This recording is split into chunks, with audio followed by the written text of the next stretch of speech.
नमस्कार दोस्तों, GK GS quest के 34th क्विज में आज हम 20 क्वेश्चन करेंगे। तो चलिए शुरुआत करते हैं क्वेश्चन 1 से।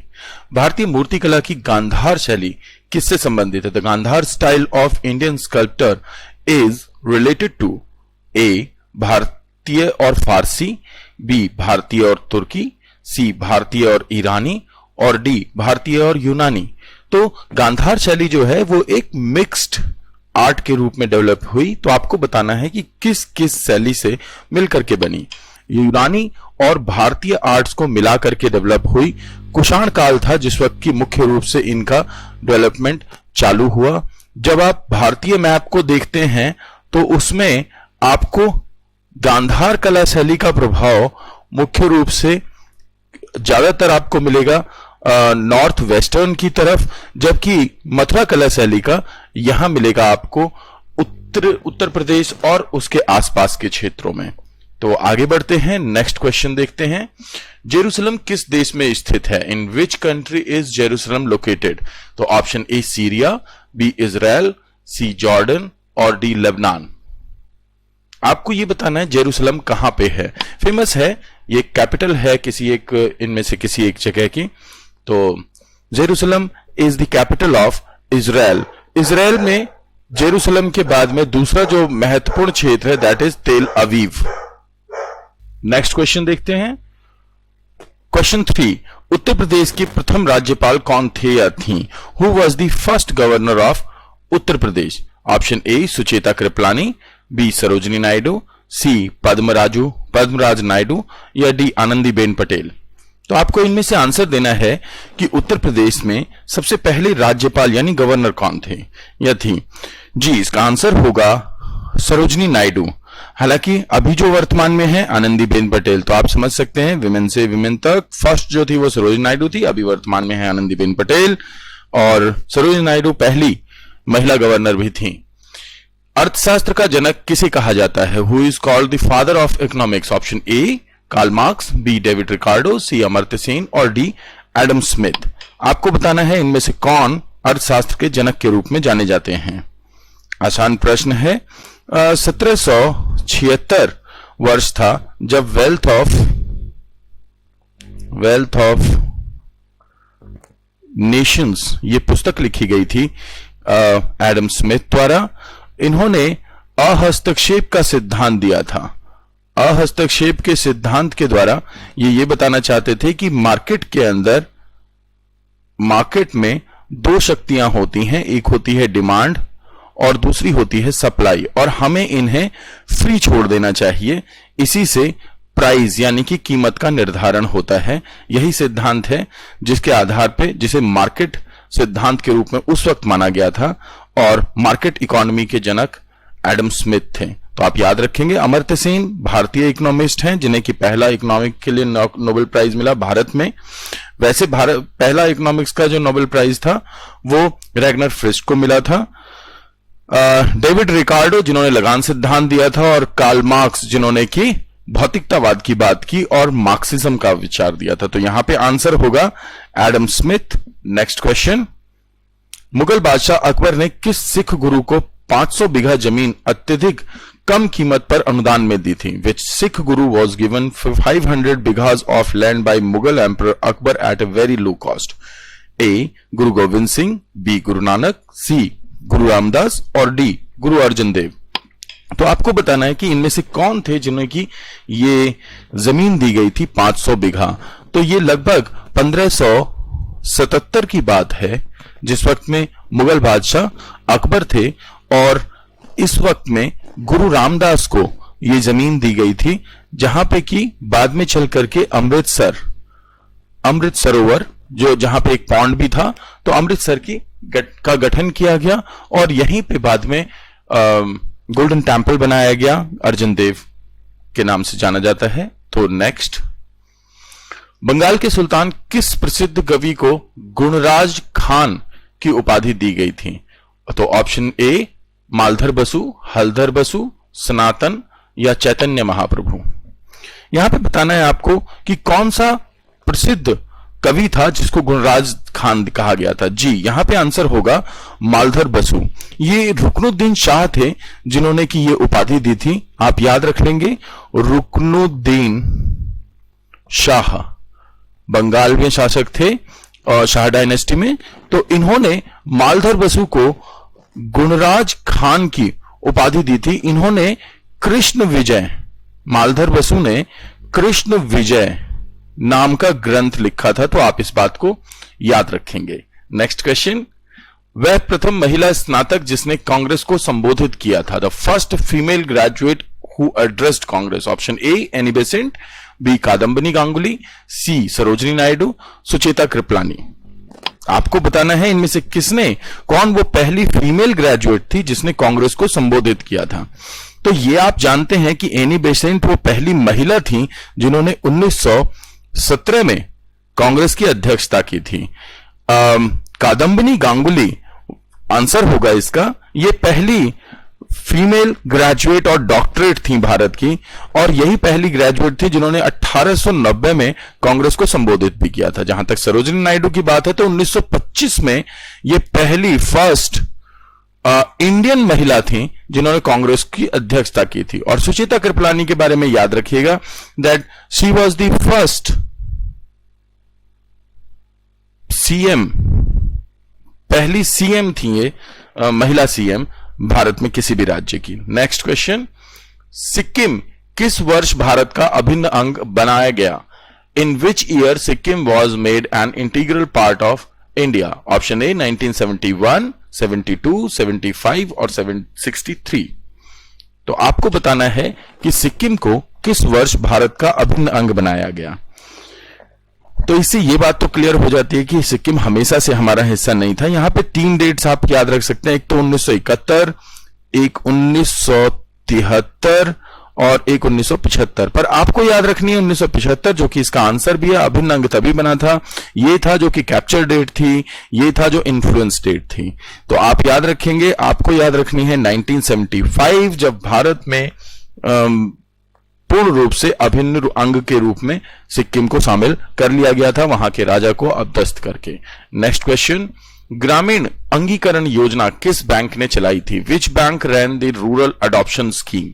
Option A national bank for agriculture and rural development यानी कि नाबार्ड, बी ग्रामीण बैंक, सी स्टेट बैंक या डी रिजर्व बैंक। तो आपको बताना है कि ये रूरल अडॉप्शन स्कीम किसने चलाई थी। तो रूरल अडॉप्शन स्कीम चलाई थी, नहीं, बिल्कुल नहीं। यहां पे आंसर होगा A national bank for agriculture and rural development, इन्होंने चलाई थी। हां, ये जरूर याद रखिएगा कि नाबार्ड जब बनाया गया तो उसकी 100% जो उसकी भागीदारी थी वो हिस्सेदारी रिजर्व बैंक की थी। बाद में चलकर के रिजर्व बैंक ने अपनी 99% की हिस्सेदारी सेंट्रल गवर्नमेंट को बेच दी। अब फिलहाल 1% रिजर्व बैंक के पास में है और 99% सेंट्रल गवर्नमेंट के पास में होता है नाबार्ड का। लेकिन अगर ऑप्शन में रिजर्व बैंक और नाबार्ड दोनों दिया हुआ है तो स्पेसिफिकली आंसर आएगा नाबार्ड, क्योंकि बिल्कुल स्पेसिफिक वो ऑप्शन दिया हुआ है। तो नाबार्ड ने ये योजना चलाई थी रूरल अडॉप्शन स्कीम की। तो आप आंसर याद रखेंगे, इसका आंसर होगा ए, राइट। नेक्स्ट क्वेश्चन, देश में कार्यरत बैंकों में सर्वाधिक प्राचीन बैंक कौन सा है? Which is the oldest bank operating in the country? Option A Allahabad bank, B Punjab national bank, C oriental bank of commerce और डी भारतीय स्टेट बैंक। तो आपको बताना है भारत में कार्यरत जितने भी बैंक हैं उनमें सबसे पुराना कौन सा है। तो अगर हम ये देखें कि कोई एक बैंक अपना नाम बदल सकता है तो इस आधार पे स्टेट बैंक ऑफ इंडिया हुआ, क्योंकि इसकी जो सबसे पहली यूनिट थी उसका गठन 1806 में हुआ था, उसके बाद बंगाल में, उसके बाद में फिर बॉम्बे में 1840 में हुआ और उसके बाद में 1843 में तीसरी यूनिट यानी कि मद्रास का गठन हुआ। इन तीनों को जोड़ करके 1921 में इंपीरियल बैंक बना दिया गया। यही बैंक था जिसे 1955 में स्टेट बैंक ऑफ इंडिया बनाया गया। तो स्टेट बैंक ऑफ इंडिया जो कि एसबीआई के रूप में 1955 में बना, उसका जेनेसिस होता है 1806 से। तो भारत में कार्यरत होने वाले सबसे पुराने बैंकों में से है, जो कि यहां पे ऑप्शन में दिए हुए हैं। अब बात करते हैं पंजाब नेशनल बैंक की। तो हां, 91, 94 और 95, ये वो डेट थी 1891 जब प्रपोज किया गया था। 94 में इसका बिल पारित हुआ, 95 में इसने काम करना चालू किया। तो ये डेट आप याद रखेंगे। भारतीयों द्वारा संचालित होने वाला पहला बैंक था। तो आंसर होगा इसका डी। नेक्स्ट क्वेश्चन, भारत में सॉफ्टवेयर में पहला स्थान किस कंपनी का है? Which company occupies the first place in software in India? Option A Satyam computer services, B Infosys technologies, Tata consultancy services या विप्रो इन्फोटेक सॉफ्टवेयर्स। तो आपको बताना है कि इन चार कंपनियों में से कौन सी है जो भारत की सॉफ्टवेयर में सबसे पहली कंपनी है। तो हाँ जी, बिल्कुल इसका आंसर होगा टीसीएस। टीसीएस यानी कि टाटा कंसल्टेंसी सर्विसेज, ये भारत की सबसे ज्यादा लोगों को रोजगार देने वाली कंपनी भी है प्राइवेट सेक्टर में, और साथ ही ये वो कंपनी है जो कि सबसे बड़ी सॉफ्टवेयर कंपनी है भारत की। बहुत इंटरेस्टिंग क्वेश्चन है, पूछा जा सकता है, इंपॉर्टेंट है।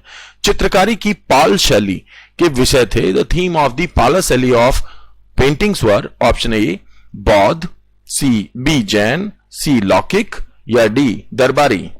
तो आपको आंसर देना है कि पाल शैली जो है चित्रकारी की, उसमें क्या उसका थीम, कोर थीम क्या होती थी? तो आप याद रखेंगे बुद्धिस्ट आर्ट होती थी, जिसमें कि चित्रकारी के द्वारा बुद्धिस्ट आर्ट को बताया जाता है। हाल ही में एक चित्रकारी और दूसरी मतलब पेंटिंग्स को लेकर के एक अलग वीडियो बनी हुई होगी, तो उसमें आपको ये सारी चीजें मिल जाएंगी। नेक्स्ट क्वेश्चन, आंध्र प्रदेश में गौंड जनजाति का प्रसिद्ध लोक नृत्य है। The famous folk dance of Gond tribe in Andhra Pradesh is, option A Gujadi, B आम नृत्य, सी मोर नृत्य या डी द्रिंज नृत्य। आपको आंसर देना है कि गौंड जनजाति जो कि भारत में बहुत फैली हुई जनजाति है, वो जो आंध्र प्रदेश में रहती है, जो कि आज की डेट में तेलंगाना और आंध्र प्रदेश हो गया है, तो वहां पे सबसे मुख्य उनका लोक नृत्य कौन सा है? तो यहां पे होगा आंसर गुजारी। बिल्कुल जी, आपको यहां पे कुछ जनजातियां जरूर कर लेनी चाहिए, कहां पे कौन सी जनजाति मिलती है, और दूसरा कौन सा प्रसिद्ध लोक नृत्य किसका है। ये महत्वपूर्ण सेक्शन है, जिन पे दोनों पे ही पहले डिस्कशन हो चुका है। तो आप प्रीवियस अगर वीडियोस देखेंगे तो उसमें मिल जाएगा। लालगुडी जयरमन का संबंध किस वाद्य यंत्र से है? Lalgudi Jayaraman is related to which musical instrument? Option A bansuri, B violin, सी तबला और डी हारमोनियम। तो आपको बताना है कि इन चार में से कौन सा वाद्य यंत्र है जिसे लालगुडी जयरमन बजाते हैं। तो आप याद रखेंगे वायलिनिस्ट हैं, फेमस हैं। ठीक है जी। नेक्स्ट क्वेश्चन, भारत में प्रथम एशियाई खेलों में कौन सा स्थान पाया था? Which place did India find in the first Asian games? पहला, दूसरा, तीसरा या चौथा? तो आप याद रखिएगा, पहला जो गेम हुआ था एशियन गेम, उसे एशियाड भी कहा जाता है। ये हर 4th ईयर में होता है, यानी 4 ईयर के बाद होता है।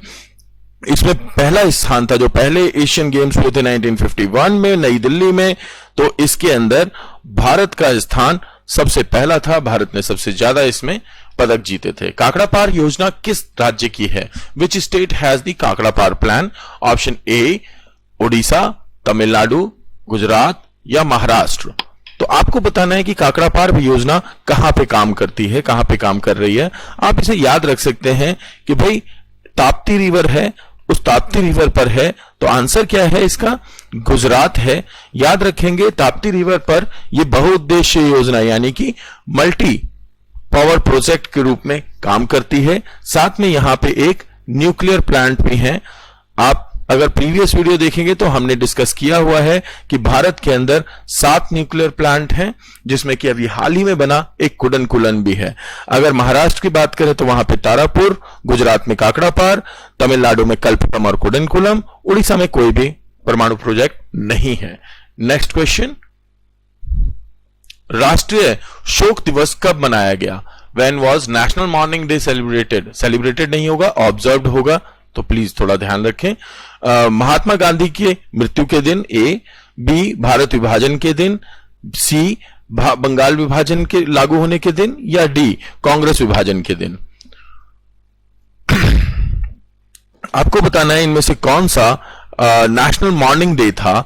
तो ये होगा आंसर 30 जनवरी 1948, जब गांधी जी को गोली मार दी गई थी और उनकी हत्या कर दी गई थी नाथुराम गॉडसे द्वारा। नेक्स्ट, ऑस्ट्रेलिया का कालगुरली क्षेत्र किसके लिए विख्यात है?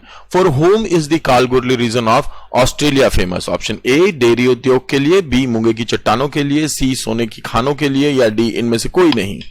आपको बताना है कि ऑस्ट्रेलिया में, पहली बात तो ये याद रखिएगा, कालगुरली क्षेत्र कहां पे है, सीधा यही क्वेश्चन पूछ लिया जाएगा, तो ऑस्ट्रेलिया में है। ऑस्ट्रेलिया में ये फेमस है सोने की खानों के लिए, यहां पे गोल्ड माइंस पाई जाती हैं, इसके लिए बहुत फेमस है कालगुरली, याद रखिएगा। नेक्स्ट, प्रसिद्ध पत्रिका इकोलॉजिस्ट कहां से प्रकाशित होती है? Where is the famous magazine ecologist published? Option A London, B New York, C Paris, D Mumbai. तो आपको बताना है इनमें से कहां से इकोलॉजिस्ट प्रकाशित होती है। तो न्यूयॉर्क जो कि यूएसए में है, पेरिस जो कि फ्रांस में है, मुंबई जो कि इंडिया में है, और इसका आंसर होगा लंदन जो कि इंग्लैंड में है, यहां से प्रकाशित होती है इकोलॉजिस्ट। तो हां, आज हम इकोलॉजी पे एक सेक्शन भी करेंगे, तो आपको वो वीडियो उपलब्ध करवा देंगे जो कि इकोसिस्टम पे और एनवायरमेंट पे होगी। तो नेक्स्ट क्वेश्चन, और ये लास्ट है आज का, किस शहर का स्थानीय समय भारत के स्थानीय समय के निकटतम है? Which cities local time is closest to India's local time? Option A Karachi, B Tehran, C Colombo, D Oman. आपको बताना है किसका स्थानीय समय भारत के स्थानीय समय के सबसे निकटतम है। इसके लिए आपको समझ लेना पड़ेगा कि जो स्थानीय समय होता है वो देशांतरों द्वारा निर्धारित होता है। तो आपको देखना है कि भारत के बिल्कुल ऊपर और नीचे वाले क्षेत्र में इनमें से कौन है। तो अगर हम बात करें कराची की तो वो वेस्ट में है, ईरान की तो वो भी फर्दर वेस्ट में है, अगर हम बात करें जॉर्डन की वो और फर्दर वेस्ट में है, लेकिन अगर हम बात करें श्रीलंका की तो वो भारत के बिल्कुल नीचे है। तो इसलिए आंसर होगा इसका श्रीलंका कोलंबो, जिसका आंसर होगा सी। आशा करता हूं कि आपको क्विज में मजा आया होगा। Thank you so much.